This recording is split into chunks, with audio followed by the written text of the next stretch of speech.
ایک پریشانی جس کا بھی خاص طور سے ذکر کرنا ہے وہ ہے مدارس اور مساجد کی ایک پریشانی۔ ان لوگوں کو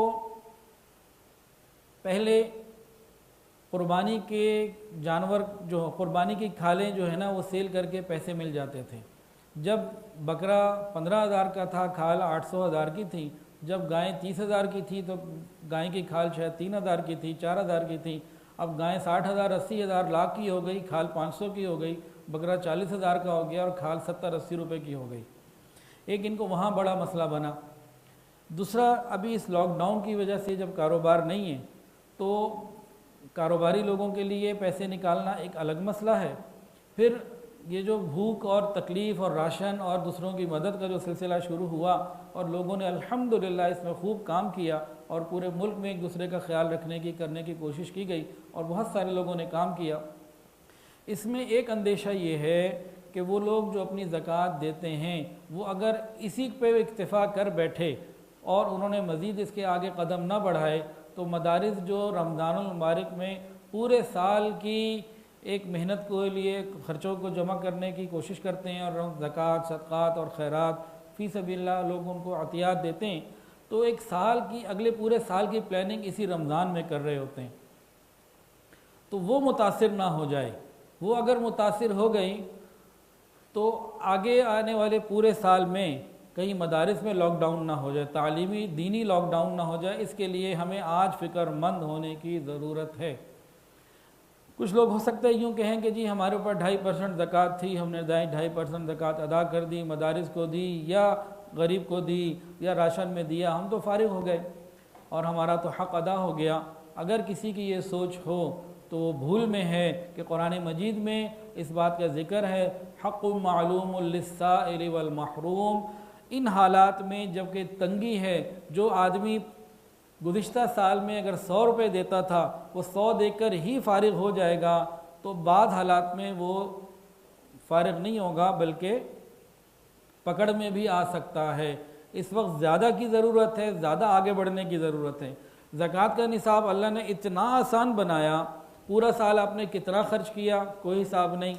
جیسے موبائل کا آپ بل دیتے ہیں نا تو ہر لوڈ کے اوپر 25 یا پتہ نہیں کتنے پرسنٹ 30% آپ کو ٹیکس دینا پڑتا ہے۔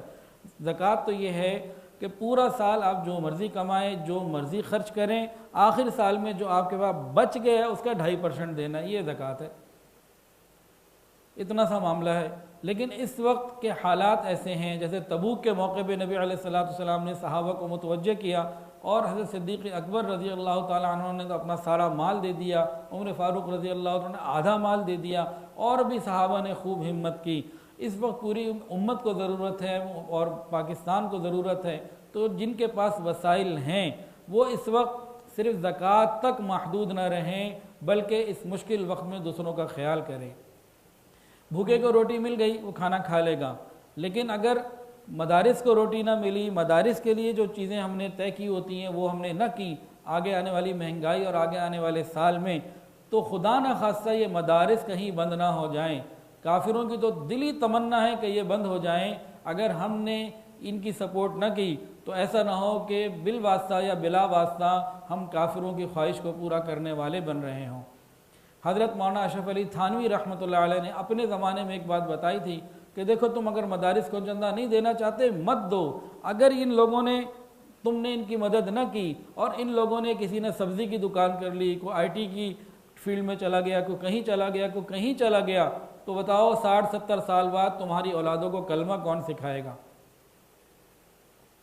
اس بات کے اوپر بہت زیادہ فکر کرنے کی اور اہل خیر کو متوجہ کرنے کی اور رکھنے کی ضرورت ہے۔ سب کو دل بڑا کرنے کی ضرورت ہے۔ ہر آدمی کوشش کرے کہ میں پہلے سے زیادہ اللہ کے راستے میں دوں۔ صدقات سے کیا ہوگا؟ بلائیں ٹلیں گی، اور دینے والے کا مال کبھی کم نہیں ہوتا۔ نبی علیہ السلام نے قسم کھا کر ارشاد فرمایا ہے کہ اللہ کے راستے میں خرچ کرنے سے مال کم نہیں ہوتا۔ تو ہم مدارس کی، مساجد کی خوب دل کھول کر امداد کریں، کہیں اس میں کمی نہ آنے دیں۔ ایسا نہ ہو کہ ہماری ذرا سی غفلت، یہاں کوئی ایک مدرسہ بھی اس وجہ سے بند ہوا اور پریشانی میں آیا تو کہیں قیامت کے دن ہم سے اسی کے بارے میں سوال نہ ہو جائے۔ اس کے لیے ہمیں اہتمام کرنے کی ضرورت ہے۔ اللہ تعالی ہمیں ان باتوں کی سمجھ عطا فرمائے۔ جب تک یہ مدارس ہیں ہماری نسلوں میں کہیں نہ کہیں دین اور دین کے ساتھ نسبت باقی رہے گی، اور خدا نخواستہ مدارس ختم کر دیے جائیں تو پھر ہمیں تو قرآن سیکھنے سکھانے والا بھی کوئی نہیں ملے گا۔ اللہ تعالی ہمیں ان باتوں کی سمجھ عطا فرمائے اور سب کے لیے آسانیاں عطا فرمائے۔ ویڈیو کے نیچے سبسکرائب کے بٹن پہ کلک کریں، بیل کے آئیکن پہ کلک کیجئے تاکہ ہر نئی ویڈیو کی نوٹیفیکیشن آپ کو مل جائے۔